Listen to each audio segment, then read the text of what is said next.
Loveless by Oseman, Part 2. Pride. Rooney was right about one thing. Meeting people in real life was probably the only way this was going to work for me.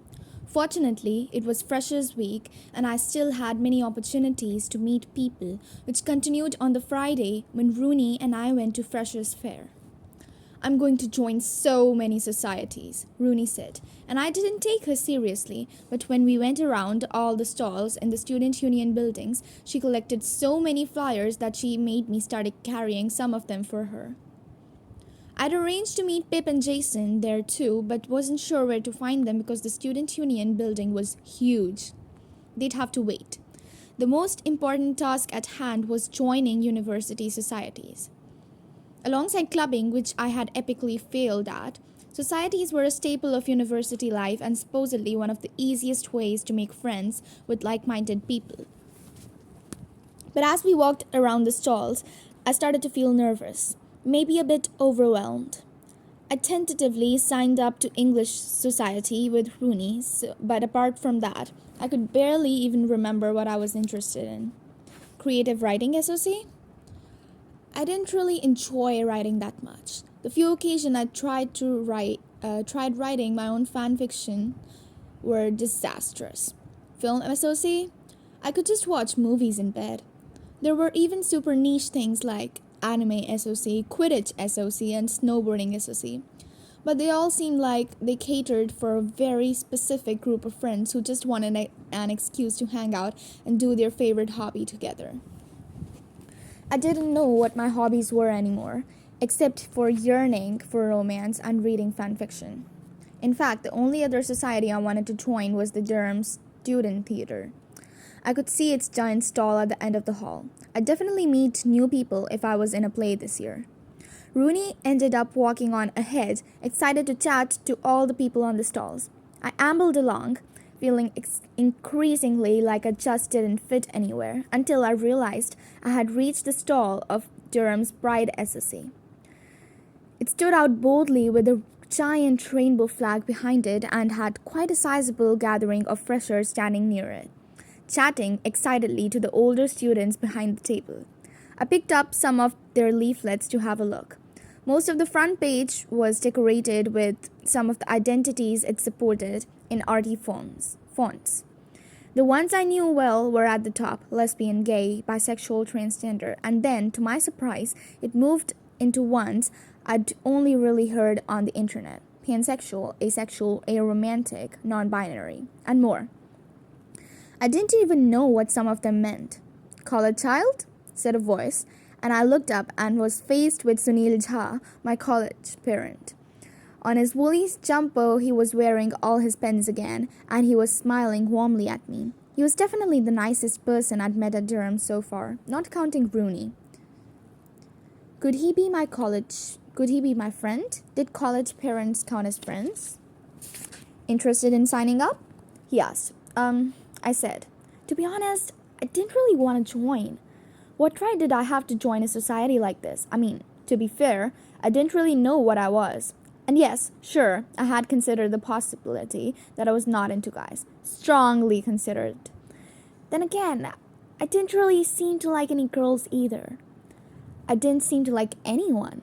I hadn't met anyone I liked yet, felt the nice stomach butterflies, and been able to proudly declare, "Aha, of course, this is the gender that I like." I didn't even have a particular gender preference when it came to smutty fan fiction. Sunil held out a clipboard and pen. "Write down your email. It just puts you on our mailing list." There wasn't really any way to say no, so I mumbled an okay and wrote down my email address. I immediately felt like a fraud. "It's Georgia, isn't it?" asked Sunil while I was writing. Yeah, I stammered, honestly taken aback that he'd remembered my name. Sunil nodded approvingly. "Sweet. I'm the Pride rep at John's." Another girl behind the stall leaned over to us and added, "And Sunil's the president of Pride SOC. Always forgets to mention that because of modesty or something." Sunil laughed gently. He definitely gave off an air of modesty, but self-confidence too. like he was very good at his job but didn't want to boast about it. "This is Jess, one of the vice presidents," he said.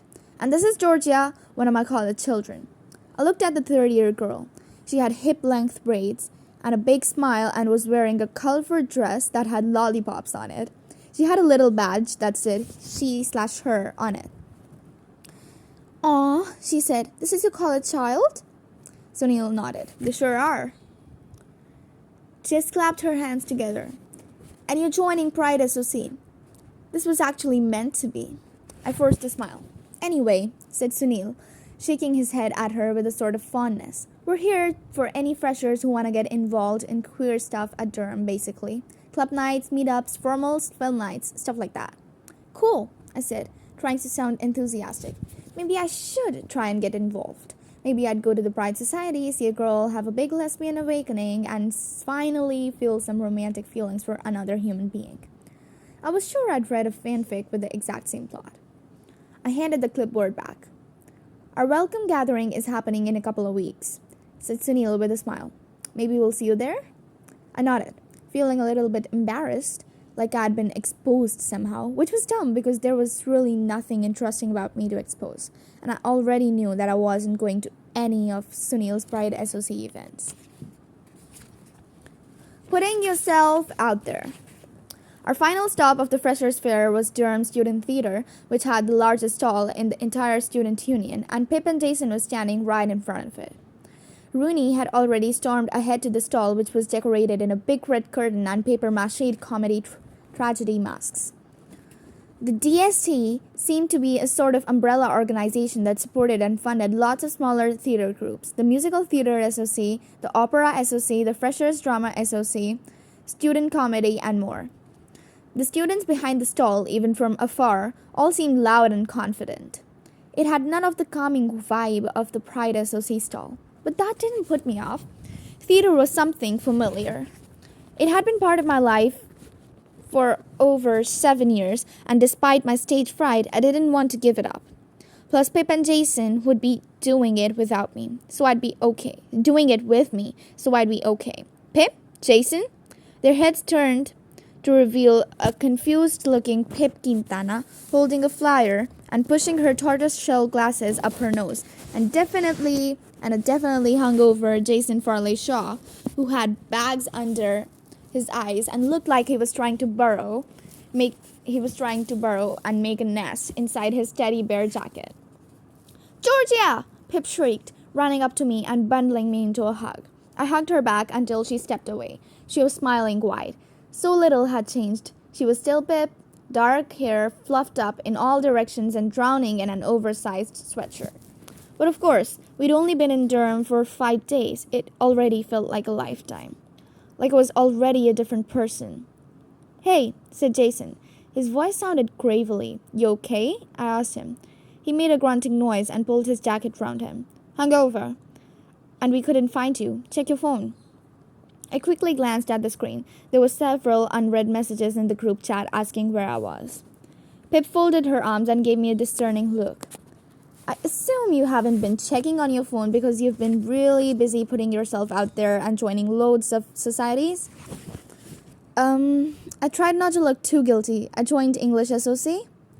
I didn't confess to Pip that I'd signed up to Pride SOC's mailing list.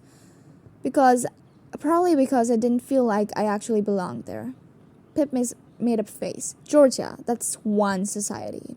I shrugged. "I could join some later." "Georgia, what have you joined?" She counted them on her fingers. "I've joined Durham Student Theatre, obviously, and also Science Society, Latin American SOC, Pride SOC, Chess, Ultimate Frisbee, and I think I signed up for, Quidditch?"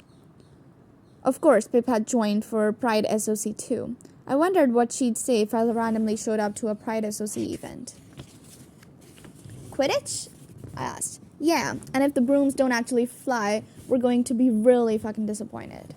"We?" I looked at Jason. "You also joined Quidditch? You don't even like Harry Potter." Jason nodded. The Quidditch president was incredibly persuasive. "What else did you join?" "DST, History SOC, Film SOC, and rowing." I frowned. "Rowing?" Jason shrugged. Lots of people are doing it, so I thought I'd give it a go. He stopped speaking abruptly, peering past my shoulder. What is Rooney doing? I turned. Rooney seemed to be having a heated conversation with the girl behind the stall. I don't understand, Rooney was saying. What do you mean it closed? The girl behind the stall looked a little desperate. I think they didn't have any members in second or first year, so when the third years left, it just disappeared. And I can't start it again? I don't know. I don't really know how it works. Are you the president? Can I talk to the president? No, she's not here. Oh, never mind. I'll sort this out another time. Rooney stormed towards us, eyes filled with fire. Out of sheer instinct, I cowered backwards. Can you believe, she said, the Shakespeare SOC is just fucking gone? Like that was the one society I really wanted to join, and now it's just... She stopped, realizing that Pip and Jason were standing next to me and staring at Rooney with what could only be described as fascination. Oh, hello. All right, said Pip. Hi, said Jason. How's Roderick? Said Pip. Rooney's mouth twitched with amusement. I like that your mind immediately went to the houseplant rather than asking how I am. I care about plant welfare, Pip replied.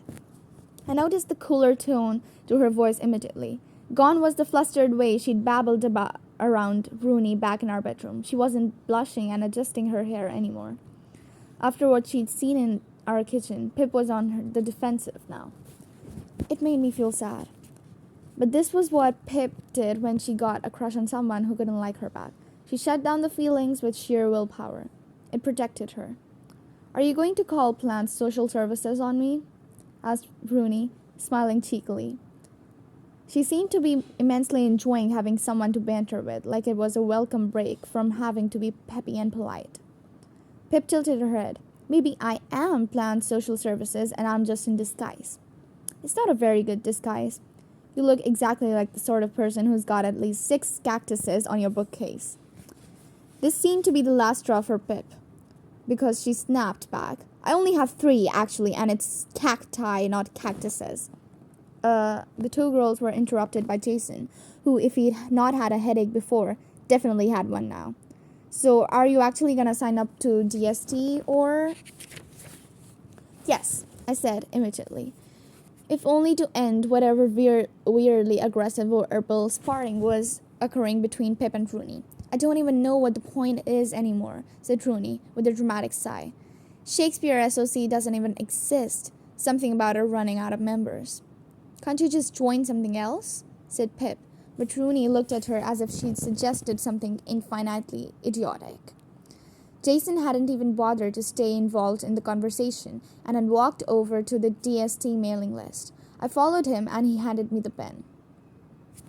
I didn't think you'd want to join DST, he said, after all the throwing up during Les Mis. I still love theater, I said, and I need to join more than just the English SOC. But you could pick out something that didn't make you throw up. I'd rather throw up surrounded by friends than join a society alone and be sad. Jason paused and then said, I think that sounded more profound in your head than it did in real life. I finished writing my email address and then put the pen down, glancing up at Jason. He did genuinely seem a bit concerned about me. I want to do this, I said. I really want to try and, meet new people and have a good university experience. Jason paused again. Then he nodded, face full of understanding. Yeah, that makes sense. We stepped aside to let Pip and Rooney write down their emails on the list, the while they were having some sort of inane argument about which DSG society they should join, and each of them seemed determined to establish that their choice was the correct choice and the other person's choice was utterly wrong. After several minutes of this, Jason eventually decided to end it all by suggesting we all go to get pizza from the Domino's stand, which was giving out free slices. I'm gonna carry out looking around for a bit, said Rooney. She moved her gaze from Pip to me. Meet you at the entrance in like 20 minutes? I nodded. Fab. Rooney looked back up at Pip again and said, as if Jason didn't even exist, how about we all meet up at John's bar tonight? It's so fun down there. It's this tiny little basement bar. Most people would not have been able to tell what was up with Pip, but I'd known her for 7 years and she had this look, a slight narrowing of the eyes, her shoulders hunched. The fact of the matter was, Pip had decided to hate Rooney. "Yeah, we'll be there," said Pip, folding her arms. "Yay," said Rooney, smiling wide. "Can't wait." Rooney wandered off into the mass of stalls again. Pip, Jason, and I headed towards the domino stand, Pip's eyes never leaving the back of Rooney's head, and Jason asking Pip, "What the fuck was that?"